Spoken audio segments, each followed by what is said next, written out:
ज्ञान की बातें। प्रिटोरिया जेल, 25 मार्च 1909। प्रिय पुत्र मणि, सदा प्रसन्न रहो। अब मुझे महीने में एक बार पत्र लिखने और एक पत्र पाने का अधिकार मिल गया है। मैं पत्र किसे लिखूं? मिस्टर पोलक, मिस्टर रीच और तुम्हारे बारे में ध्यान आया, लेकिन मैंने तुम्हें ही पत्र लिखने का मन बनाया क्योंकि तुम मेरे विचारों को करीब से समझते हो। तुम मेरे बारे में जरा भी चिंता मत करना। मैं पूर्ण रूप से शांति में हूं।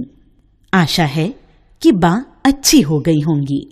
मुझे जानकारी मिली है कि तुम्हारे कुछ पत्र यहां आए थे, परंतु वे मुझे नहीं दिए गए। फिर भी डिप्टी गवर्नर की उदारता से मुझे मालूम हुआ कि बा के स्वास्थ्य में निरंतर सुधार हो रहा है। क्या वे अब फिर से चलने फिरने लगी हैं? बा और तुम लोग सवेरे दूध के साथ साबूदाना बराबर ले रहे हो ना? तुम कैसे हो? तुम पर जो जिम्मेदारी मैंने डाली है, तुम सर्वथा उसके योग्य हो। मुझे भरोसा है कि तुम आनंद से उसे निभा रहे होगे। मैं जानता हूं कि तुम्हें अपनी शिक्षा के प्रति रोष है, परंतु कारागार में रहकर मैं अब यह समझ गया हूं कि केवल अक्षर ज्ञान ही शिक्षा नहीं है। सच्ची शिक्षा तो चरित्र का निर्माण करती है और कर्तव्य का बोध कराती है। आजकल तुम्हें अपनी बीमार मां की सेवा और अपने भाइयों की देखभाल करने का अवसर मिला है। तुम यह काम अच्छी तरह से और आनंद से करते हो तो तुम्हारी आधी शिक्षा तो इसी के द्वारा पूरी हो जाती है। संसार में 3 बातें बहुत महत्वपूर्ण हैं। यदि तुम इन्हें प्राप्त कर लोगे तो संसार के किसी भी कोने में निर्वाह कर सकोगे।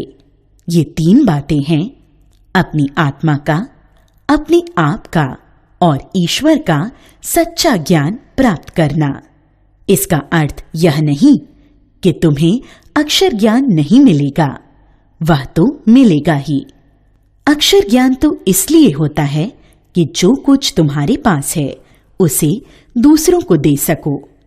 यह याद रखना कि अब हमें निर्धनता में जीना है। मैं जितना अधिक विचार करता हूं, उतना ही मुझे लगता है कि निर्धनता में ही सुख है। खेतीबाड़ी करने में पूरा समय देना। भविष्य में हमें अपना जीवन निर्वाह इसी से करना है।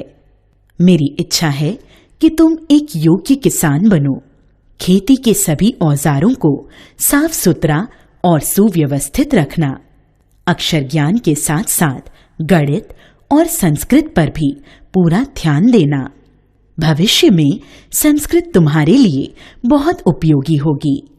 इन दोनों विषयों को बड़ी उम्र में सीखने में मुश्किल होती है। हाँ, संगीत में भी बराबर रुचि रखना।